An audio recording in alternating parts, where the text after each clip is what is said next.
2 मैत्रिणी हिंदीमध्ये एकमेकांशी बोलत होत्या. अरे यार, वो तो कुछ जमता नहीं है. क्यों नहीं जमता? दुसरी म्हणाली, पेट आडाता है ना. ऐकूया आजच्या एपिसोडमध्ये ओबेसिटी आणि कामजीवन.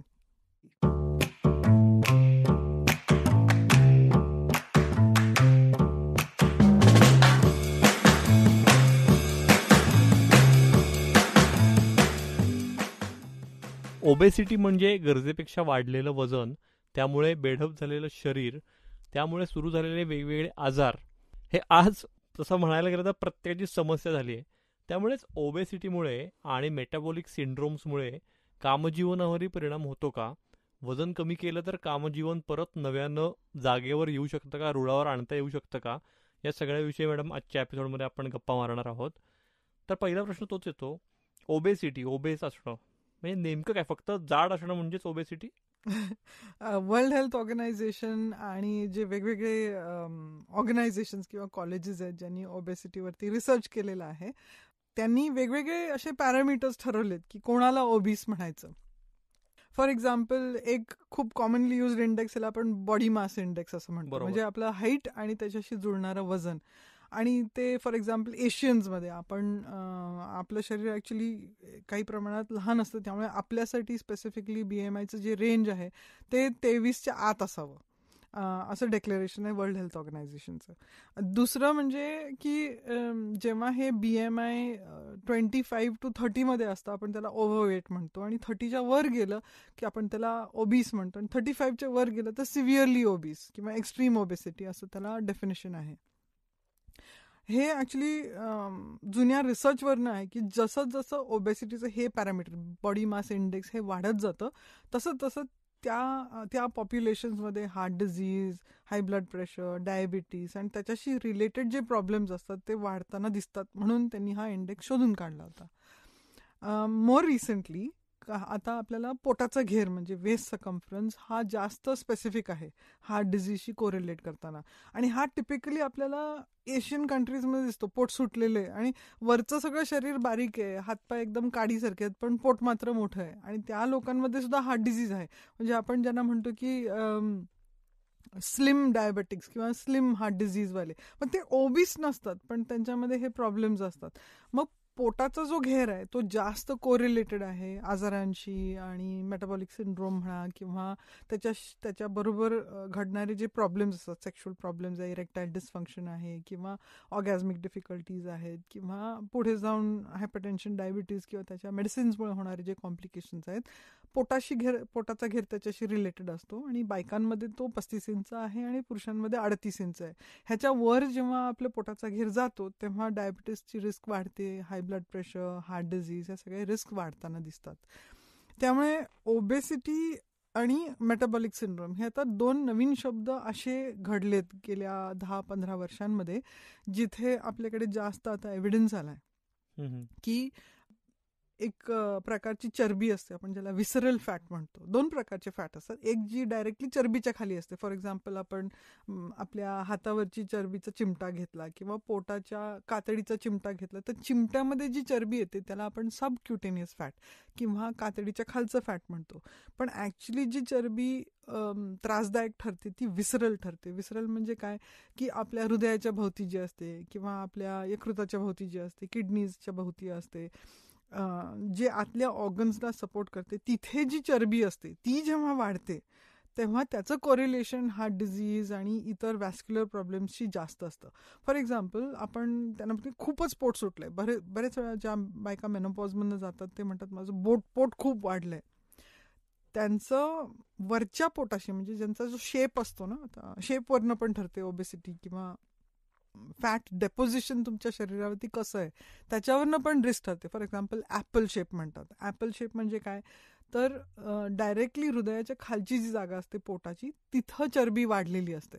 म्हणजे जर सिल्युएट बघितलं किंवा आकार बघितला शॅडोचा, तर तो डोकं लहान, हातपाय लहान आणि मधलं पोट मोठा घेर, ह्याला ॲपल शेप म्हणतो. मग दुसरा शेप ज्याला असतो त्याला पेअर शेप म्हणतात. म्हणजे छाती आणि वरचं पोट कमी आहे पण खालचं पोट आणि बॉटम्स आणि थाईज जड होतात चरबीनी, त्याला पेअर शेप असं म्हणतो. आणि काही जे लोक असतात त्यांचं ऑल ओव्हर फॅट वाढलेलं असतं, म्हणजे त्यांचा असं पर्टिक्युलर काही शेप नसतो, पण चरबी सगळीकडेच डिपॉझिट होते, गालावरती, मानेवरती, अपर बॅकवरती, चेस्टच्या साईडवरती किंवा खालच्या पोटावरती, आणि मग मांड्यांवरती, हात, काही लोकांचे हात खूप चरबीने भरलेले असतात. सो तुमचं बॉडी शेप कसा आहे त्याच्यावरनं तुमचं हॉर्मोनल बॅलन्स कसं आहे हे पण आपल्याला निदान करता येतं. सो नुसतं ओबेसिटी हा जो टर्म आहे हा खूप मिसलिडिंग आहे. कारण फॉर एक्झाम्पल बॉडी मास इंडेक्सचे जे मिथ्स आहे तर त्याचा एक प्रॉब्लेम असा आहे की 2 व्यक्ती जर आपण घेतले, एक व्यक्ती असा आहे जो खरंच त्याच्या अंगावरती खूप चरबी आहे आणि त्याचं जे वजन आहे ते जास्त करून फॅटशी रिलेटेड आहे, आणि एक दुसरा व्यक्ती आहे जो रेग्युलरली जिमला जातो, त्यामुळे त्याचं वजन जास्त करून त्याची बोन डेन्सिटी चांगली आहे किंवा त्याचं मसल मास खूप आहे. दोघांचं बॉडी मास इंडेक्स सेम असू शकतं, पण ज्या व्यक्तीच्या अंगावरती मसल्स जास्त आहे, त्याची बोन डेन्सिटी जास्त आहे, जो फिट आहे, जो जिम वगैरे जातो, त्याचा हार्ट डिझीजचं रिस्क अलीकडच्या व्यक्तीपेक्षा कमी असायची शक्यता आहे. शक्यता का मी म्हणते, कारण काय, हार्ट डिझीज रिस्क हा फक्त वजनाशी कोरिलेटेड किंवा चरबीशी कोरिलेटेड नाही आहे. आपल्याकडे आता नवीन एव्हिडन्स असा आला आहे की तुम्ही तुमचं स्ट्रेस लेवल ॲक्च्युली जास्त प्रिडिक्ट करतं की तुमची हार्ट डिझीजची रिस्क आहे, तुमचे स्मोकिंग, अल्कोहोलचं रिस्क आहे, पोल्युशनमध्ये आपण जितकं राहतो, आपले झोपेचं प्रमाण कसं आहे, ॲक्च्युली आपण काय खात असतो. कारण काही लोक मला असे पण माहिती आहेत पेशंट्स जे रेग्युलरली जिमला जातात, खूप फिट असतात, पण त्यांचं खाणं पिणं अगदी इरेग्युलर आहे किंवा त्याची क्वालिटी खूप खराब आहे. त्याउलट काही व्यक्ती असे आहेत की त्यांचं लाईफस्टाईल बऱ्यापैकी सेडेंटरी आहेत, पण ते बाहेरचं काहीच खात नाहीत, घरचं जेवतात, अगदी सौम्य आहे, त्यांचं आनंदी राहतात. मग दोघांना जेव्हा आपण कम्पेअर करतो त्यांची वॅस्क्युलर रिस्क किंवा त्यांचा हार्ट डिझीज रिस्क, ॲक्च्युली तो थोडासा ओबीस आहे पण तो आनंदी आहे, त्याची झोप चांगली आहे, घरी शांतपणे जेवतो, उगीच फार स्वतःला ताण देत नाही, त्याचा हार्ट डिझीज रिस्क कमी दिसतं कम्पेअर्ड टू जो माणूस खूप जास्त एक्सरसाइज, ओव्हर एक्सरसाइज करतो किंवा त्याचं जे लाईफस्टाईल आहे ते ओव्हरकम करायला जो एक्सरसाइज करत असतो त्याची हार्ट डिझीजची रिस्क जास्त दिसते आपल्याला. आणि हे ॲक्च्युली आपल्याला खूप दरवर्षी दिसतं. जे मॅरेथॉन्स रन करतात किंवा आपल्याकडे जिममध्ये सीसीटीव्हीचे कितीतरी फुटेजेस आहेत की जिम मधनं बाहेर आलेला व्यक्ती कसा बसा बसतो आणि अचानक कोलमडतो. सो हार्ट डिझीजची रिस्क फक्त ओबेसिटीशी नाही आहे, तर बऱ्याचशा रिझन्समुळे आहे. पण ओबेसिटी एक मेन कारण असल्यामुळे जो ऑब्व्हियसली दिसतो शरीरावरती, म्हणून त्याला एक फॅक्टर धरलं गेलंय की ह्या सगळ्या गोष्टींमध्ये त्याचे रिस्क फॅक्टर आहे. आणि ऑब्व्हियसली आपण पूर्वी पण खूप वेळा बोललेलो आहोत की आपली जी वॅस्क्युलर हेल्थ आहे, आपली कार्डिओवॅस्क्युलर जे फिटनेस आहे किंवा आपलं जे हॉर्मोन हेल्थ आहे, आणि त्याच्यावरती पण आपण नंतर चर्चा करणार आहोत की ह्या सगळ्या गोष्टींचा तुमच्या सेक्शुअल परफॉर्मन्स आणि सेक्शुअल प्लेजरवरती खूप इफेक्ट असतो. खूप खूप वेगवेगळ्या ॲस्पेक्ट्सवरती त्याचा परिणाम होत असतो. त्यामुळे ओबेसिटी आणि सेक्शुअल लाईफ किंवा कामजीवन ह्याचं खूप क्लोज कोरिलेशन आहे. मला वाटतं की त्या कोरिलेशनवरच बोलूया आता आपण. तुम्ही आत्ता बोलताना ॲपल शेप बॉडी किंवा पेअर शेप बॉडी म्हणलात की ज्यात पोटाचा घेर हा मोठा असतो, तर पोटाचा घेर जर मोठा असेल तर त्याचा थेट परिणाम हा सेक्शुअल लाईफवर होतो का, आणि तो कशा प्रकारे होतो? ॲक्च्युली कसं असतं की पोटाचा जो घेर, पोटावरती जी चरबी आहे, आपण बोललो तसं विसरल फॅट, जे ॲपल शेप जे असतात किंवा खूपच तोंड सुटलेली, म्हणजे तोंड सुटली असं आपण म्हणतो ना की खालची पॅन्ट व्यवस्थित बसते पण त्याच्यावरती पोट हँग होत असतंय. तर जेव्हा आपण बायकांमध्ये आणि पुरुषांमध्ये दोघांमध्ये जे प्रॉब्लेम्स बघतो, तर मेन फॅक्टर असते तुमच्या वॅस्क्युलर हेल्थवरती जो परिणाम होत असतो, तुमच्या हार्ट हेल्थवरती असतो. आणि आपलं जे कामजीवन असतं, फॉर एक्झाम्पल जे डिझायर आहे, अराउझल आहे, जिथे इरेक्शन येतं किंवा वजायनल लुब्रिकेशन होत असतं, ऑर्गॅझमसाठी आपण तयार होत असतो, ह्या सगळ्या फॅक्टर्सवरती वॅस्क्युलेचर म्हणजे ब्लड वेसल्स जे असतात त्याच्यावरती जर ताण येत असला किंवा ते कडक झालेले असले किंवा आतमध्ये चरबी जमलेली असली तर ब्लड फ्लो कमी झाल्यामुळे ह्या ज्या गोष्टी घडायला हव्यात अशा त्या घडत नसतात. मग दुसरा प्रश्न असा आला की फॉर एक्झाम्पल हॉर्मोन डिस्फंक्शन आहे. आपल्याला माहिती आहे की ज्या लोकांमध्ये ॲपल शेप जास्त आहे किंवा पोटावरची चरबी पटकन सुटत नाही, स्पेशली आपण मेनोपॉजमध्ये पण बायकांकडे बघतो की त्यांचं कमरा झालेला असतो, असे म्हणतात ना, कमरेचा शेप गेलेला असतो. तर इस्ट्रोजन कमी झाल्यामुळे ऑक्सिटोसिन कमी झाल्यामुळे, इतर कारणांमुळे जी अँटीऑक्सिडंट प्रॉपर्टी आहे इस्ट्रोजनची ती कमी पडते. आणि त्यामुळे सुद्धा बायकांमध्ये मेनोपॉजच्या वेळेला हार्ट डिझीजचं रिस्क वाढतं. त्यावेळेला सुद्धा मेनोपॉजशी रिलेटेड हॉर्मोन चेंजेसमुळे थायरॉइड डिस्फंक्शन असायची शक्यता असते. आणि ह्या दोन्ही गोष्टी आपल्याला माहिती आहे की हार्ट डिझीजशी रिलेटेड आहेत. हार्ट डिझीज कशामुळे असतं रिलेटेड आहे की ब्लड फ्लो आणि ब्लड वेसल्स ह्याचं जे कपॅसिटी आहे, टोन आहे, वेगवेगळ्या ऑर्गन्सपर्यंत पोचणारा जो ब्लड फ्लो महत्त्वाचा असतो सेक्शुअल अराउझलसाठी, तो हवा तसा घडत नाही. म्हणजे जेव्हा अराउझल बिघडतं किंवा ऑर्गॅझम बिघडतं त्यामुळे मग परफॉर्मन्स बिघडतो. आणि परफॉर्मन्स बिघडलं की पुढे जाऊन मग परत परत ती गोष्ट करावीशी वाटत नाही. त्यामुळे सेक्शुअल रिस्पॉन्स सायकलच्या प्रत्येक फेजवरती ओबेसिटीचा आणि वाढत्या पोटाच्या घेराचा परिणाम होत असतो, व्हॅस्क्युलर लेवलवरती आणि हॉर्मोन लेवलवरती. तुम्ही मॅडम सांगताय तो मुद्दा खूप महत्त्वाचा आहे. पण एखादा माणूस जर खूपच जास्ती ओबेस असेल तर त्याचा थेट फिजिकल परफॉर्मन्सवर किंवा ह्याच्यावरही काय परिणाम होतो नेमका? ॲक्च्युली दोन्ही पुरुषांमध्ये आणि स्त्रियांमध्ये एक आपण फिजिकल म्हणजे ॲक्च्युअल फिजिकल साईजमुळे प्रॉब्लेम व्हायची जी शक्यता असते. फॉर एक्झाम्पल रिसेंटली एक गोव्यामध्येच माझ्या आत्ताच्या नवीन क्लिनिकमध्ये एक मुलगा आला होता की मॅम माझं पेनिस खूप छोटं दिसतंय मला आरशामध्ये.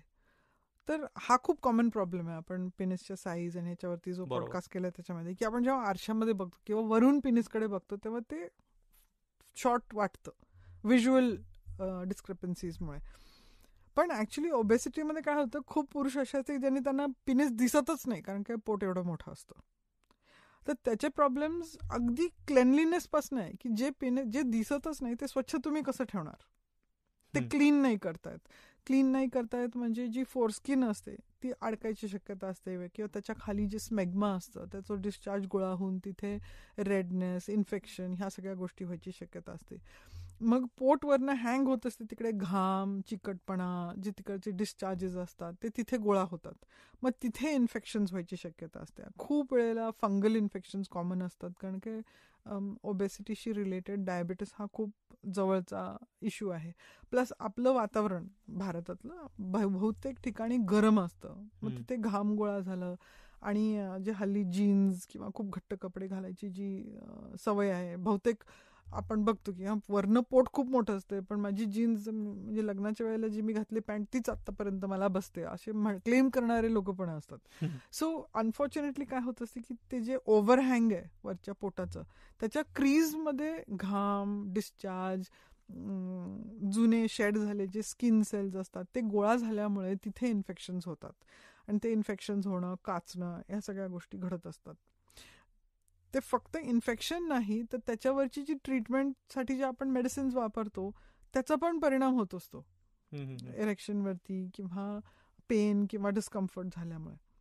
एक दुसरा भाग असा असतो की त्या फॅटमध्ये जे पेनिस बरी होतं म्हणजे जसं जसं प्युबिसवरचं जे फॅट आहे ते वाढतं, फक्त वरचं पोट नाही तर ॲक्च्युली जिथे प्युबिक बोन आहे तिथंही फॅट खूप वाढतं. ते जे पेनिस आहे ते त्याच्यामध्ये बरी होतं त्यामुळे ते दिसत नाही किंवा खूपच छोटं असतं आणि इरेक्शन आलं तरी सुद्धा त्याला ॲक्सेस मिळत नाही आजूबाजूच्या चरबीमुळे. त्यामुळे आपण जसं म्हणतो की ओबेसिटीमध्ये बरीड पेनिस असतं किंवा लॉस्ट पेनिस असतं. ह्या गोष्टी हल्ली जास्त दिसतात कारण मॉर्बिड ओबेसिटीचं प्रमाण खूप वाढलं आहे.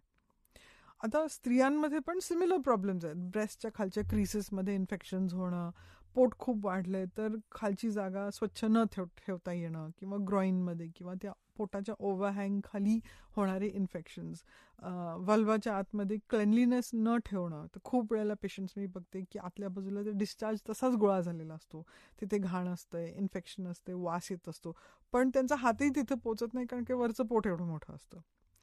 लॉजिस्टिकली जेव्हा इंटरकोर्स करायला जातो तेव्हा चरबीमुळे असं पण होतं की वजायनापर्यंतच पोचता येत नाही. इनफॅक्ट खूप वेळेला असं होतं की मी पेशंटला एक्झामिन करायला जाते पण तो वजायना इतका आत असतो ओबेसिटीमुळे, म्हणजे ढुंगणाचा जो आकार असतो किंवा तिथे जी चरबी असते आणि जेनिटल्सच्या आजूबाजूला जी चरबी गोळा झालेली असते म्हणजे ॲक्च्युली वजायना शोधायलाच थोडा वेळ लागतो आणि तो वजायनामध्ये जाणारे इन्स्ट्रुमेंट्स एवढे लॉंग नसतात. आणि हल्ली ह्याचं प्रमाण खूप वाढलं आहे की पार म्हणजे पिशवीच्या तोंडाला बघण्यासाठी जे आम्ही इन्स्ट्रुमेंट्स यूज करतो ते युजलेस ठरतात कारण की they are not long enough आतमध्ये पोचायला. सो ऑब्व्हियसली इंटरकोर्स करताना सपोज ते कपल प्रेग्नंट व्हायचा प्रयत्न करत असले तर व्हेरी लाईकली की ते सीमेन सर्विक्स पर्यंत पोचतच नाही, बाहेरच्या बाहेरच राहतं. कारण की इंटरकोर्ससाठी जे फिजिकल कॉन्टॅक्ट गरजेचा आहे तो घडू शकत नाही त्या चरबीमुळे. ऍक्च्युअली तो इंटरकोर्सच होऊ शकत नाही कारण चरबीच दोघांच्याही शरीरावरती जर एवढी असेल. येस, कारण की जर पुरुष पण खूप जाड असला तर त्याचं पेनिस बरीड असते आणि ती महिला पण खूप जाड असली तर तिचं वजायना त्या फॅटमुळे हिडन असते. तर मग इंटरकोर्स करणार कुठे? आणि एवढंच नाही तर सपोज आपण कपल डायनॅमिक्स मध्ये बघितलं तर तुम्हाला फिजिकल एजिलिटी किती पाहिजे इंटरकोर्ससाठी. आणि म्हणजे not to joke about it, पण ते गाणं नाही आहे का एका सिनेमामध्ये, जितकी बीवी मोठी गद्दे का क्या काम आहे. ऍक्च्युली दोन्हीचा प्रॉब्लेम आहे. सपोज बायको स्लिम असली आणि नवरा खूप जाड असला तर तिला वजन नाही पेलवणार त्याचं मिशनरी पोझिशन मध्ये. आणि वेगळ्या पोझिशन मध्ये असे पण चॅलेंजेस असतात की नवरा इतका वाईड आहे की ती फिमेल ऑन टॉप पोझिशन घेऊ शकत नाही कारण की तिच्या गुडघ्यांना किंवा तिच्या हिप्सला एवढं फाकणं शक्य नसतंय. मग हे म्हणजे काय झालं, सेक्शुअल पोझिशन हे अॅक्रोबॅटिक्स झाले ज्याच्यासाठी दोघेही अनफिट आहेत. की त्यांना त्यांच्याकडे जॉईंट मोबिलिटी आहे ना, बॉडीची फ्लेक्सिबिलिटी आहे ना, बॉडीची एजिलिटी आहे. एका पोझिशनमधनं दुसऱ्या पोझिशनमध्ये हालायची जी एनर्जी किंवा कॅपॅसिटी आहे तीच नाही आहे. मग आधीच थकलेल्या माणसाला अजून तुम्ही किती ढकलणार की इंटरकोर्स करण्यासाठी. त्यामुळे प्रोग्रेसिव्हली खूप मॉर्बिड ओबेसिटीमध्ये जे कपल्स असतात त्यांच्यामध्ये सेक्शुअल इंटरॅक्शन प्रोग्रेसिव्हली कमी व्हायला लागतं या कारणांमुळे किंवा कमी होत जातं. आता असं नेसेसरी नाही की आपण कोणातरीकडे बघावं ह्यांना काय, ह्यांचं काय सेक्स लाईफ चाललंय इतके जाड असतात असं नसतंय. कारण काय, प्रत्येक व्यक्तीचं ती चरबी कुठे डिपॉझिट होते हे खूप इंडिव्हिज्युअल असतं. असे पण खूप पेशंट्स मी बघितले की बाकी शरीरावरती खूप चरबी आहे पण जेनिटल्स वरती नाहीये. ते इझी, ते फ्लेक्सिबल आहे किंवा त्यांचे जॉईंट्स फ्लेक्सिबल असतात, हिप्स फ्लेक्सिबल असतात. तर हा इंडिव्हिज्युअल खूप डिफरन्स असतो की कोणाची चरबी कुठे आहे आणि कशी जमली आणि त्यांना काय जमतं किंवा नाही जमत. तर नुसतं कोणातरीकडे बघून हे जजमेंट करणं योग्य नाहीये की यांना सेक्स जमत नसणार जाड आहेत म्हणून. बरोबर. ते व्यवस्थित एक्झामिन करून तपासून विचारून मगच कळतं की खरंच डिफिकल्टी आहे का. किंवा फॉर एक्झाम्पल प्रत्येक जाड व्यक्तीचं पेनिस छोटं आहे हे अझम्पशन चुकीचं आहे. असं नसतं. ते फॅट डिस्ट्रीब्युशन जे आहे ते प्रत्येक व्यक्तीमध्ये वेगळं असतं, जेनेटिकली डिटर्मिन्ड असतं.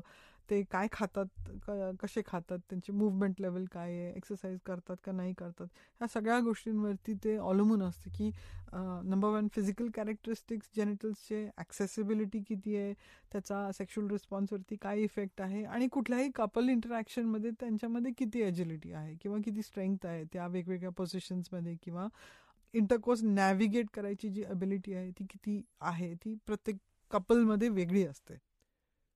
तुम्ही मॅडम आता बोलताना एक खूप महत्वाची समस्या मांडलीत की जे ओबेस कपल्स असतात तर त्यांना सेक्शुअल पोझिशन ट्राय करताना खूप प्रॉब्लेम येऊ शकतात.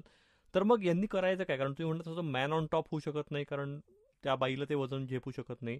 वुमन ऑन टॉप होऊ शकत नाही कारण परत तोच प्रश्न येऊ शकतो की जर ती स्लिम असेल आणि तो ओबेस असेल तरी ते शक्य नाहीये. तर मग या अशा कपल्सनी त्यातनं वे आउट कसा काढायचा आणि कुठली पोझिशन, म्हणजे वजन कमी करणं आणि या सगळ्या याला वेळ लागणाऱ्या गोष्टी आहेत. समजा त्यांचं आत्ता इमिजिएट लग्न झालंय किंवा लग्नानंतर जर वाढलंय वजन पण त्यांना सेक्स करायचंय तर त्यांनी काय करायला पाहिजे? मग जर त्यांचं बाकी परफॉर्मन्स चांगलं आहे, म्हणजे फॉर एक्झाम्पल अराउझल होतंय, इरेक्शन व्यवस्थित येत आहे, डिझायर आहे, बाकी तसा काही जर प्रॉब्लेम नसला आणि फक्त पोझिशनचं जर असला तर फॉर एक्झाम्पल आपण टेबल किंवा बेडचं जे एज असतं त्याचा सपोर्ट घेऊ शकतो. फॉर एक्झाम्पल मॅन स्टँडिंग आहे आणि जी ती पाठीवरती झोपून बेडच्या कडेला आली आणि गुडघे मोडलेत किंवा गुडघे बेंड आहेत किंवा लेग बेंड आहेत, तर हे जे ॲक्सेस आहे हे आपण इझी करतोय आणि दोघांवरती वजन नाही आणत आहोत. दुसरी गोष्ट अशी आहे की पिलोजची मदत किंवा कुशन्सची मदत. हल्ली आपण ॲमेझॉनवरती किंवा कुठे बघितलं तर फोल्डेबल पिलोजचं एक यंत्र मिळतं ते ॲक्च्युली ॲडव्हर्टाईज करतात प्रेग्नंट बायकांसाठी, पण ते सेक्शुअल कपल्ससाठी पण युजफुल असतात. ते ट्रायंगल्स आहेत, ते कुशन, फोमचे कुशन्स असतात जे ट्रायंगल्स शेपमध्ये असतात आणि ते आपल्याला स्टॅक करता येतात. तर फॉर एक्झाम्पल जर मिशनरी पोझिशन घ्यायची असली पण वजन जास्त असलं तर दोन्ही बाजूला ते कुशन्स किंवा ते पिलोज आहेत ते स्टॅक करून मग त्याच्यावरती गुडघे किंवा एल्बोजचा सपोर्ट घेऊन मग इंटरकोर्स करता येतो. Same thing side to side इंटरकोर्सचे पोझिशन्स असतात त्याला यूज करता येतात, किंवा काही चेअर्स असतात, स्टूल्स असतात, त्याची मदत घेता येते. सो एक गोष्ट अशी असते की कुठली नवीन पोझिशन ट्राय करताना माझ्या क्लायंट्सना मी काय सांगते की तुम्ही ड्राय रन करा. ड्राय रन म्हणजे काय, तुम्ही फुली ड्रेस्ड राहा आणि फक्त आपल्याला पोझिशन चेकआउट करायची की आपल्याला किती फिजिबल आहे. ह्याचे तुम्ही ट्रायल्स घ्या वेगवेगळ्या ठिकाणी. तुमच्या घरामध्ये जे प्रॉप्स असतील, सोफा आहे म्हणा किंवा कॉट आहे किंवा टेबल आहे, आधी सेफ्टी बघा. इथे डुगडुगणारं टेबल आहे, एकाचा पाय तुटून किंवा कुठलं तरी प्लास्टिकची खुर्चीच घेतली किंवा एक अर्धवट वापरलेला स्टूलच घेतला, असं नका करू. सेफ्टी प्रायमरी गोष्ट आहे. जे काय तुम्ही प्रॉप्स यूज करता ते सेफ आहेत, ते हलणार नाही आहेत, घसरणार नाही आहेत, ह्याची काळजी घ्यावी.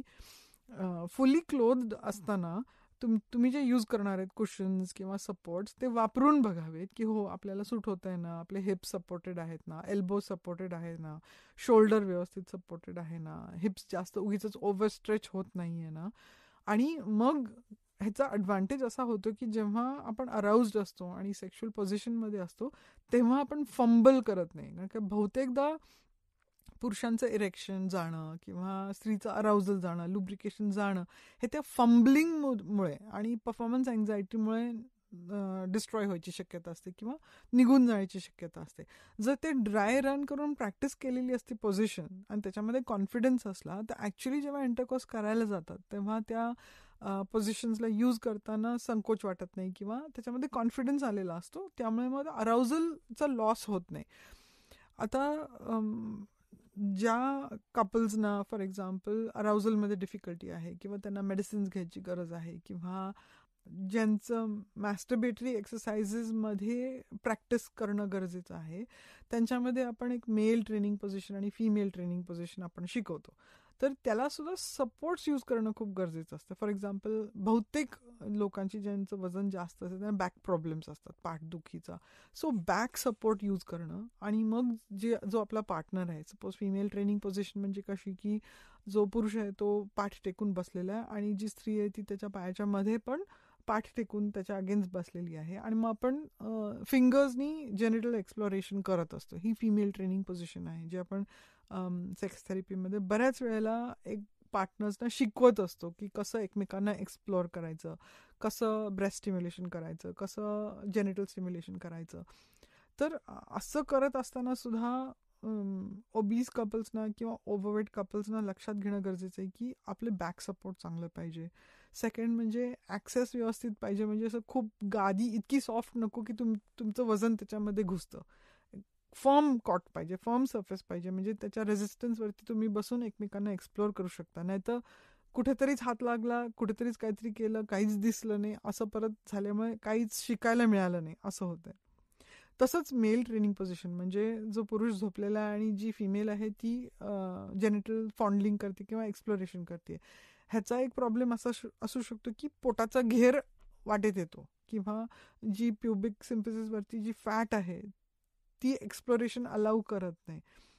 तर अशा वेळेला हेजिटेट न करता, त्या स्त्रीने जज न करता जे फॉन्डलिंग एक्सरसाइजेस आहेत किंवा मॅस्टरबेटरी एक्सरसाइजेस आहेत ते कसे एनकरेज करायचे हेच त्यांना एकमेकांकडनं शिकावं लागतं. सो सेफ्टी प्रायमरी गोष्ट आहे. सेकंड म्हणजे एक्सप्लोअर करायची जी डाऊट्स असतात किंवा संकोच असतो तो बाजूला ठेवावा. कारण की कुठल्याही कपलमध्ये कुठलंही सेक्शुअल इंटरॅक्शन हे एक्सप्लोरेशन आणि क्युरिओसिटीनेच सुरू होतं. मग त्याच्यामध्ये तुमच्या शरीराचा आकार, त्याच्यामधले प्रॉब्लेम्स ह्याचा काही फारसा विचार करू नये. बरोबर. आणि तिसरी गोष्ट आहे की कुठलीही पोझिशन करताना ड्राय रन करून बघणं आणि त्याच्यामध्ये कॉन्फिडन्स मिळवणं. ह्या गोष्टी आपण केल्या तर असे जे प्रॉब्लेम्स असतात ओबेसिटीमुळे, फॅटमुळे किंवा आपल्या घरामध्ये जे वेगवेगळे सिच्युएशन्स असतात की आपल्याला जमते किंवा नाही जमते त्या गोष्टींना आपण ओव्हरकम करू शकतो.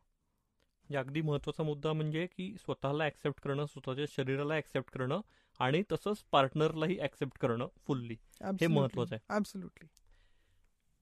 मॅडम, थोडे लॉंग टर्म उपाय किंवा सोल्युशन्स विषयी आपण बोललो, तर आता एक इमिजिएट येतो की वजन कमी करा. पण वजन कमी करा हे सांगणं जितकं काय म्हणू की सिम्पल आहे, तेवढं ते एक्झिक्यूट करणं खूप अवघड आहे. आणि बऱ्याच लोकांना ते जमत नाही ड्यू टू देअर लाईफस्टाईल किंवा स्ट्रेसमुळे पण. तर मग काय नेमकं वे आउट काय आहे या सगळ्या ह्याच्यात? ओबेस आहात तुम्ही किंवा तुम्ही कपल म्हणून पण ओबेस आहात, तर कसं पुढे जायचं? हा खूप महत्वाचा प्रश्न आहे, कारण बहुतेक कपल्स काय होतात, निराश होतात की अरे ते डॉक्टर सगळे ते वजन कमी करा. आणि एकूण सोसायटीमध्ये फॅट शेमिंग म्हणजे तुम्ही खूप जाड आहात त्यामुळे तुमच्यामध्ये काहीतरी दोष आहे, तुम्ही काहीतरी बरोबर करत नाही आहात, असं कसं. आपण अशा दोषी वृत्तीने जेव्हा कुठलाही डॉक्टर किंवा हेल्थ केअर प्रॅक्टिशनर किंवा डायटिशियन जेव्हा पेशंटकडे बघतात, तेव्हा आधीच जो एम्बॅरेस्ड किंवा सॅड पेशंट असतो, डिस्पेअर मधला पेशंट असतो, तो अजून डिप्रेशनमध्ये जायची शक्यता असते. तर नंबर 1 गोष्ट अशी की जे कपल रिलेशनशिप आहे त्याला स्ट्रॉंग करणं खूप महत्वाचं असतं. Couple relationship, communication, knowledge, understanding या गोष्टींचा आणि तसं चरबीचा संबंध नाही आहे. आपल्याकडे दुसऱ्या व्यक्तीकडे बघायचा जो दृष्टिकोन असतो तो सगळ्या सोसायटीमध्ये वेगवेगळा असतो. आणि आपल्याला जे आवडतं ते आवडतं, सो वॉट. असे खूप पुरुष आहेत ज्यांना एकदम हडकुळे बायका नाही आवडत. असे खूप स्त्रिया आहेत की ज्यांना हडकुळे पुरुष नाही आवडत. अशा खूप खूप पुरुष आहेत ज्यांना खूप जाड बायका नाही आवडत. असे पण खूप स्त्रिया आहेत की ज्यांना खूप जाड पुरुष आवडत नाहीत. जर सेक्शुअल अट्रॅक्शन, आणि त्याच्यावरती आपण जो पॉडकास्ट केलाय तो फक्त शरीराच्या आकारावरती असला असता तर इतक्या भिन्न भिन्न प्रकारचे कपल्सच नसले असते ना जगामध्ये. तर ह्याचा अर्थ असा होतो की आपल्या पार्टनरला चूज करायचे, आवडायचे, त्याच्याशी इंटिमेट व्हायची जी कारणं असतात ती प्रत्येक इंडिव्हिज्युअलमध्ये, प्रत्येक कपलमध्ये युनिक असतात आणि इंडिव्हिज्युअल असतात. तर त्या कपलचं ची रिस्पॉन्सिबिलिटी होते की आपण आपल्या पार्टनरला किती सेफ फील करू देतो आणि त्यांना वल्नरेबल होण्यासाठी आणि शेअर करण्यासाठी आणि कम्युनिकेट करण्यासाठी किती कम्फर्टेबल करतो. ही आपली रिस्पॉन्सिबिलिटी असते. त्या पार्टनरची रिस्पॉन्सिबिलिटी असते की ही ऑपॉर्च्युनिटी घेऊन, त्या वल्नरेबिलिटीचा उपयोग घेऊन शेअर करता येणं आपले एक्सपिरियन्सेस, आपले फिलिंग्ज, आपले कम्युनिकेशन. आणि मग जी इंटिमेसी आहे, मग ती फिजिकल इंटिमेसी आहे, सेन्शुअल इंटिमेसी आहे, इमोशनल इंटिमेसी आहे, एक्सपिरियन्शियल इंटिमेसी आहे, इंटेलेक्च्युअल इंटिमेसी आहे, ह्या सगळ्या गोष्टींना लेव्हरेज करून जे बॉन्डिंग आहे ते वाढवणं. मग जेव्हा कपल बॉन्डिंग चांगलं होतं तेव्हा जे काही तुम्ही अप्रोचेस घेतात स्वतःचे लाईफस्टाईल किंवा पर्सनॅलिटी डेव्हलपमेंटमध्ये किंवा हेल्थ सुधारण्यामध्ये, ते जास्त पॉझिटिव्ह आणि सक्सेसफुल व्हायची शक्यता असते. जे लोक स्वतःला पनिश करून बॉडीला चेंज करायचा प्रयत्न करतात ते इनव्हेरिएबली रिलॅप्स होतात. फॉर एक्झाम्पल, मी जर ज्या एस्पेशली, आणि आपण कुठे बघतो की ज्या मुली नाही का, लग्न होणार आहे मला वजन कमी करायला पाहिजे, लग्नासाठी 10 किलो वजन कमी करा, लग्नासाठी हे करा, लग्न सराई येणार आहे, तुमच्या ड्रेसमध्ये छान दिसा, असे जेव्हा अशा ॲडव्हर्टायझिंगला बळी पडून जेव्हा मुली एस्पेशली स्ट्रिक्ट खूप सिव्हिअर डाएटिंग करतात किंवा ऑलमोस्ट स्टार्वेशन वरती जातात किंवा काही औषधं घेतात किंवा आता तर काही ड्रग्ज वगैरे पण आहेत ज्याच्यामुळे वेट लॉस होतो किंवा ॲपेटाईट कमी होतं, किंवा काही मुली तर स्मोकिंग करायला लागतात की स्मोकिंगमुळे वजन कमी होतं. तर ह्या गोष्टी किती रिस्की आहेत. आणि आपल्याला दिसतं की आपल्या थिंकिंगवरती की इमोशनल हेल्थवरती ह्याचा जो दुष्परिणाम असतो तो दिसतो, कारण की त्याच मुली विदिन 6 months त्यांचं वजन सगळं पूर्वीसारखं होतं. आणि मग त्याच्यामुळे अजून डिप्रेशन होतं, कारण की ते स्वतःला फेलियर म्हणून समजतात. किंवा जो नवरा असतो त्यांनी सपोज बायकोला लव्ह मॅरेज असलं आणि खूप आधीपासून बघितलेलं असलं तर ही टेंडन्सी कमी असते. पण अरेंज मॅरेजेसमध्ये किंवा दाखवण्यासाठी मी वजन कमी केलं, किती छान दिसते, फाईन ड्रेसमध्ये फिट होते, आणि नंतर काय झालं तर म्हणजे तिचं काय खाणंच आवरत नाही तिला, वजन बघा कसं वाढलंय, नाही आमचं दोघांचंच खूप वजन वाढलंय, आम्ही सारखे बाहेरच जातो खायला. सो मग तुमचे जे वेट लॉस किंवा हेल्थ गोल्स आहेत त्याला तुम्ही स्वतःच सॅबोटाज करता, कारण की डिप्रेशन आणि अँझायटीमधनं किंवा क्रेव्हिंगमधनं आलेलं ते पनिशमेंट असतं वेट लॉसचं. तसं न करता जेव्हा कपल बॉन्डिंग चांगलं असतं, कम्युनिकेशन चांगलं असतं, तुम्ही एकमेकांसोबत ॲक्सेप्टन्स तुमचं हाय असतं, प्लेजर हाय असतं आणि एकमेकांना देणाऱ्याचं जे तुमचं जे जॉयफुल ॲटिट्यूड आहे, जेव्हा तुम्ही शेअर करता तेव्हा तुम्ही जेव्हा हेल्थ गोल सेट करता किंवा फॅट रिलीज गोल सेट करता ते सक्सेसफुल व्हायची शक्यता जास्त असते. कारण की तुम्ही कोलॅबोरेट करत असता, कम्युनिकेट करत असता, तुम्ही फॉर एक्झाम्पल किचनमध्ये किंवा कुकिंगमध्ये सहभागी होता किंवा शॉपिंगमध्ये सुद्धा तुम्ही एकमेकांना एनकरेज करता. आणि आपल्याला हे रिसर्चवरनं पण माहिती की कुठलेही लॉंग टर्म वेट मॅनेजमेंट जे स्ट्रॅटेजीज आहेत ते विदाऊट सपोर्ट होत नसतात. एकट्याने कधीच वजन लूज होणं, फिट होणं ह्या गोष्टी होत नसतात. तुम्हाला एक कम्युनिटी लागते, एक सोशल अंडरस्टँडिंग लागतं, मग तुमचे जे सगळे गोल्स असतात तुमच्या व्हॅल्यूजशी अलाइंड असायला लागतात, तर ते तुम्ही मेंटेन करू शकता. मग तुमचं फिटनेस लेवल आहे, तुमचे जे फूड इनटेक आहे, तुमची जी लाईफस्टाईल मॉडिफिकेशन्स आहेत, त्याच्यामध्ये पर्टिक्युलरली झोप असणं किंवा स्ट्रेस कमी करणं. आजच्या काळामध्ये सगळ्यात जास्त स्ट्रेस कशाचा असतो लोकांना? तीन म्हणे. नंबर 1 रिलेशनशिप्स, नंबर 2 फायनान्सेस आणि नंबर 3 करिअर. कसं घडवायचं, या 3 गोष्टी इतक्या स्ट्रेसफुल आहेत की ह्या 3 गोष्टी, एक जरी गोष्ट बिनसली असली तरी वेट वाढतं किंवा पोट वाढतं किंवा झोप नीट लागत नाही, मग कामामध्ये प्रॉब्लेम्स येतात. तर ह्या सगळ्या गोष्टींना एकमेकात अडकलेले असतात. सो कपल्सनी काय करायला पाहिजे तर एकमेकांना ॲक्सेप्ट करणं, सपोर्ट करणं आणि असा क्लिनिशियन किंवा हेल्थ केअर वर्कर तुम्ही शोधा जो नॉन जजमेंटल आहे, जो तुम्हाला तुमच्या लाईफ गोल्समध्ये ते वेट लॉस जे प्लॅनिंग आहे ते फिट करून कसं करावं हे तुम्हाला हेल्प करेल, तुमची विजन क्लॅरिफाय करेल. कारण की नुसतं वजन कमी करून बाकी काहीच होणार नाही आहे तुमचं. राईट. तुम्हाला नाही तर मग असे फॅट्स येतात की जाऊन पावडर्सच खायच्या. म्हणजे आता एक माझी मैत्रीण आहे अमेरिकेवरून आली होती, ती सांगत होती की ती कोणातरी भेटायला गेली होती तिथे, तर सकाळी ते खूप लवकरची फ्लाईट होती त्यामुळे तिने काही खाल्लं नव्हतं. पण त्यांच्या घरी गेली, ती वाट बघत होती आता ब्रेकफास्ट करतील, मग ब्रेकफास्ट पण नाही केला, मग लंच पण नाही झालं. शेवटी संध्याकाळ झाली, तिचं डोकं ठणकत होतं. ती म्हणाली तिच्या होस्टला की सॉरी पण मला आता काहीतरी खावं लागेल. तर ते दोघं नाही म्हणे आम्ही काही खात नाही. म्हणलं म्हणजे काय? नाही म्हणे आम्ही फक्त सप्लिमेंट्स घेतो आणि जिमला जातो. सो हे जे वॉर्प्ड थिंकिंग आहे हे न होणं हे खूप महत्वाचं आहे आपल्या शरीरासाठी. तुमचं शरीर लॉंग टर्म बेसिसवरती पावडर्सवरती किंवा टॅबलेट्सवरती जगू नाही शकत.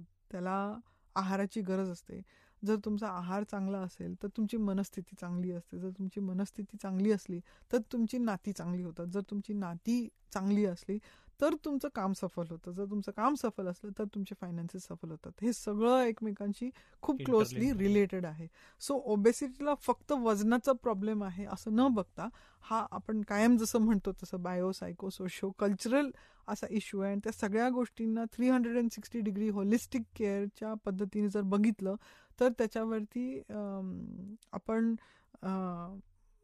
नुसतं मातच नाही करायचं आहे, पण त्याला घेऊन आपण आयुष्य चांगलं जगू शकतो. नाहीतर काही बहुतेक लोक काय म्हणतात, जेव्हा माझं वजन कमी होईल तेव्हा मी जगायला सुरुवात करेन, आणि ते कधीच घडत नसतं. तुमचं जगणं बदललं तर तुमचं वजन कमी होतंय, हे साईड इफेक्ट आहे. तुमचं वजन वाढणं हे तुमच्या जीवनशैलीचा, तुमच्या लाईफस्टाईलचा, तुमच्या चॉईसेसचा साईड इफेक्ट आहे. जेव्हा तुम्ही तुमचे चॉईसेस आणि हॅबिट्स आणि लाईफस्टाईल बदलता ती चरबी आपोआप निघून जाते. वा, म्हणजे तुम्ही आता खूप महत्वाचे मुद्दे हायलाईट केलेत या उत्तरात की करिअर, फायनान्सेस आणि रिलेशनशिप्स हे 3 पिलर्स आहेत आणि यातला एक जरी डुगडुगत असला तरी पण त्याचा थेट परिणाम हा वजनावर होऊ शकतो. कारण स्ट्रेस तेवढा वाढतो. म्हणजे फक्त आठवते आपल्याला पूर्वी की हा किती खातो म्हणून तो जाड आहे, हे इतकं साधं सोपं कोरिलेशन नाहीये की फक्त खाण्यामुळे किंवा चुकीच्या डाएटमुळे वजन वाढतं. हे चुकीचं मिथ आहे. म्हणजे त्याच्यामुळे वाढतंच चुकीच्या डाएटमुळे, पण त्याचबरोबर स्ट्रेसमुळे पण ते खूप जास्ती ओबेस तुम्ही होण्याची रिस्क वाढते. ओबेसिटीची जी रिस्क मल्टिप्लाय होते स्ट्रेसमुळे. बरोबर. आणि येस, हेल्थ कधीही हा एक फाउंडेशन पिलर राहणार आहे. तुम्हाला तुमचे फायनान्सेस इम्प्रूव्ह करायचे, रिलेशनशिप इम्प्रूव्ह करायचं, तुमचं करिअरमध्ये पुढे जायचंय. आज रिसर्चमध्ये हे पण का एवढे इमेज कन्सल्टंट्स पुढे आलेत, कारण की तुम्ही कसे दिसता ह्याच्यावरती पण तुमचे करिअर प्रॉस्पेक्ट चेंज होत असतात. सो तुम्ही जर स्लिम आणि फिट दिसता तर तुमचे प्रमोट व्हायचे चान्सेस, तुमचे ऑब्व्हियसली तुमचं कामाचं परफॉर्मन्स कसं असणार त्याच्यावरती अवलंबून असतं. पण आपल्याला माहिती आहे की जे लोक फिट असतात, एक्सरसाइज करतात, त्यांचं डाएट क्लीन असतंय, त्यांचं मेंटल परफॉर्मन्स चांगलं असतं, म्हणजे त्यांच्या कामाची क्षमता पण जास्ती असते, त्यांचे रिझल्ट पण चांगले असतात, ऑब्व्हियसली त्यांना प्रमोशन मिळणार आहे. पण हे सगळं म्हणत असताना ओबेसिटी, फॅट, चरबी, आपल्या बॉडीचा जो शेप असतो, आपण काय खातो ह्याच्याशी खूप रिलेटेड असतं. कारण की आपल्या बॉडीला ज्याच्या गरजा असतात, जे बेसिक न्यूट्रिशनल नीड्स असतात ते असतातच, आणि तुमच्या बॉडीला त्या न्यूट्रिशनल नीड्सची जास्त गरज आहे आधी, बिफोर तुम्ही चुकीच्या गोष्टी काढता. म्हणजे चांगल्या गोष्टी जास्त खाणं जास्त गरजेचं आहे बिफोर तुम्ही डायटिंग करता, की हे काढून टाकलं, नाही माझ्याकडे खूप पेशंट, अहो पण मी साखर अजिबात खात नाही, पण मग बाकीचं काय, नाही मग बाकीचं चालू असतं, वडापाव, हे ते, पिझ्झा. सो वडापाव, पिझ्झामध्ये न्यूट्रिशन काहीच नाहीये ना. बरोबर. तुम्ही साखर काढली काय, किंवा तुम्ही तळलेलं कमी केलं काय, पण बाकी जर तुम्ही खुराक चांगला वाढवला नाही, तुम्ही भाज्या, फळं, मीठ, फिश, एग्ज वाढवलं नाही चांगल्या क्वालिटीचं, तर नुसतं साखर कमी करून किंवा नुसते तळलेले पदार्थ कमी करून तुम्हाला जो फायदा मिळायला पाहिजे तो नाही मिळणार आहे. राईट. सो मला त्यामुळेच वाटतं की पुढचा जो एपिसोड आहे, हे जे तुम्ही न्यूट्रिशनल डाएट म्हणतोय आपण, किंवा पोषण मूल्य त्या आहारातनं जे आपण रोज घेतो त्यातनं खरंच मिळतात का, आणि ते किती गरजेची आहेत, आणि ती जर नसली तरी पण सेक्स लाईफ कसं सफर होतं, तर मला वाटतं की पुढच्या एपिसोडमध्ये आपण या विषयावरच बोलूया. हा एपिसोड मॅडम खूप महत्त्वाचा होता, कारण आज ओबेसिटी हे एखाद्या पॅन्डेमिक सारखं वाढतंय आणि त्याचं प्रमाण आपल्या शहरांमध्ये तरी खूपच जास्ती दिसतंय. तर त्याच्यामुळे ह्याच्यावर सगळ्यांनीच समाज म्हणून विचार करण्याची गरज आहे. म्हणजे एकीकडे बॉडी शेमिंग नको म्हणतो आपण, हे बरोबर पण आहे. म्हणजे ओबेसिटी मागे बाकी पण काही रिझन्स असू शकतात, जसं काय थायरॉइड कोणाला आहे त्याच्यामुळे त्याचं वजन वाढलंय. पण या सगळ्या गोष्टी कंट्रोल करण्यासाठी स्वतःहून पुढाकार घेण्याची प्रत्येकानेच गरज आहे. आणि काही त्यासाठीचा काय म्हणून व्यायाम असेल किंवा डाएट असेल, तर जर आपल्याला कळत नसेल किंवा आपण जर काहीतरी चुकीच्या पद्धतीने करतोय कारण रिझल्ट मिळत नाहीयेत, तर तुम्ही एक्सपर्ट्सकडे जायला पाहिजे, रिलायबल एक्सपर्ट्सकडे असंही आपण म्हणूया, कोट अँड कोट. आणि त्यांच्याकडनं तसा डाएट प्लॅन किंवा तसा लाईफस्टाईलच कशी बदलता येईल पूर्ण, याचा नक्की विचार प्रत्येकाने केला पाहिजे. भेटूया पुढच्या एपिसोडमध्ये अशाच आणखी एखाद्या महत्त्वाच्या इंटरेस्टिंग विषयावर गप्पा मारायला. ऐकत रहा V for वजायना podcast. Disclaimer. This podcast is for general information purposes only. It does not constitute the practice of medicine, nursing, or other professional healthcare services, including the giving of medical advice. No doctor-patient relationship is formed. The use of this information and the materials linked to this podcast is at the user's or listener's own risk. The content on this podcast is not intended to be a substitute for professional medical advice, diagnosis, or treatment.